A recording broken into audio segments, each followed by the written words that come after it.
Hello, this is Yaakov Kronenberg from Jerusalem, and tonight we'll be doing another class in a series of classes on Gemini ascendant, Mercury in the different houses. Tonight will be different signs. We'll do Mercury in Leo, usually in the third house. And it's interesting. Mercury in Leo is this time will be in a fire sign.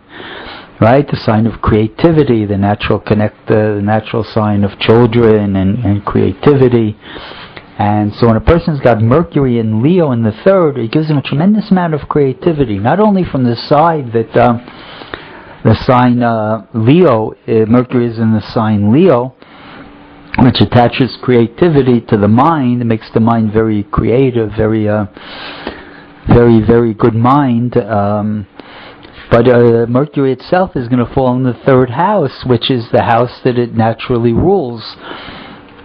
So in a certain sense, you're going to have like a tremendously mercurial type of chart. Because you have the Mercury side, the sign that rules Mercury on the ascendant. You have Mercury, the ruling planet, in the third house. And the third house itself is ruled by Gemini, by Mercury in the horoscope of Adam Rishon.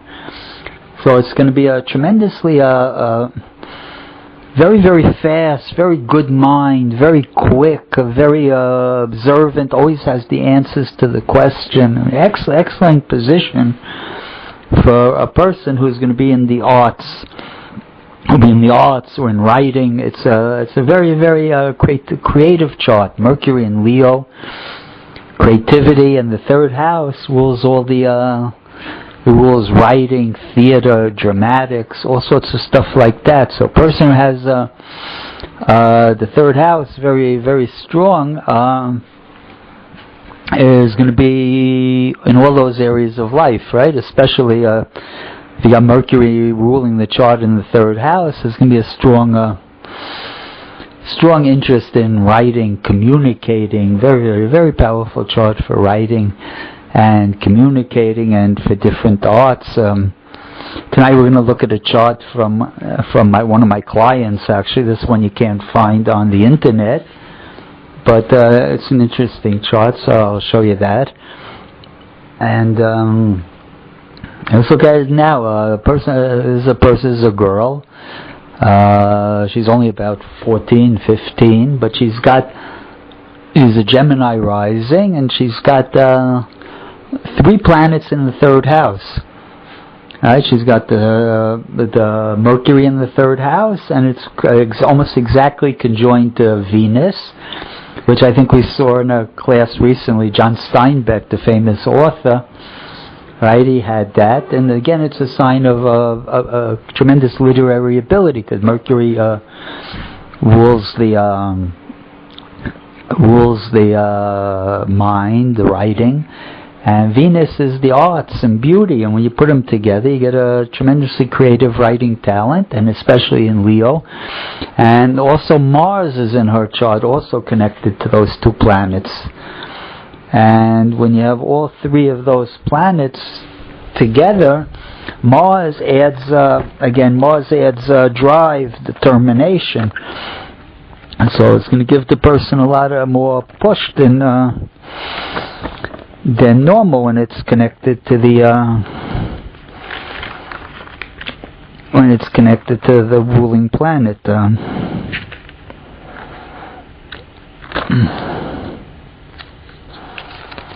Wait a second. And when you have Mercury between Venus and Mars, it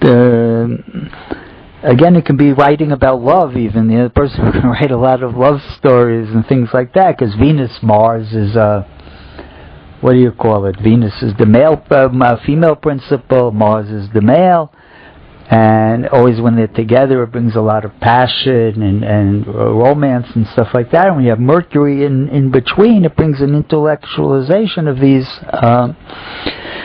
things, and it could be and it could be interesting about writing about love or things like that. But also, it's a tremendously creative thing, especially when you have these 3 planets together. In her chart, I have to also mention that she has Jupiter in honor in the 11th house. And the Indian astrologers, I've heard, they say if you have like a very creative third house, sometimes the third house can rule dancing, and how do you know if dancing is strong in the chart? So you look at the 11th house. The Indians say the 11th house rules dancing. So in this kid's chart, she's got Jupiter in honor and Pisces in the 11th house, which is going to give the dancing ability a very, very powerful push.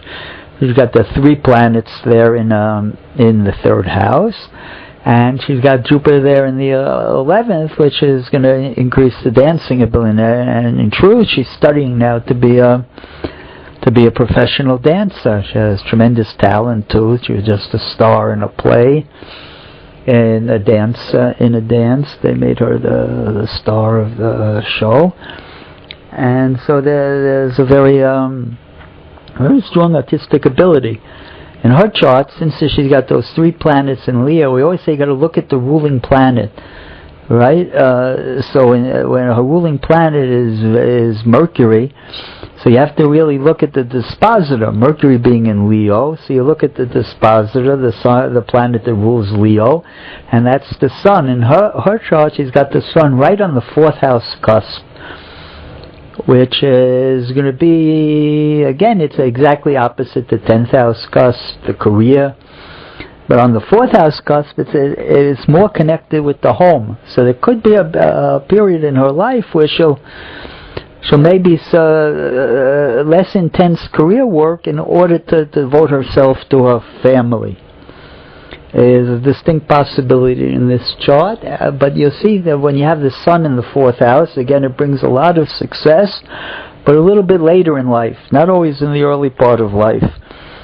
So here's somebody who maybe she'll, delay her career or something because of family concerns, maybe to raise children or family, but eventually she'll be very successful, the girl.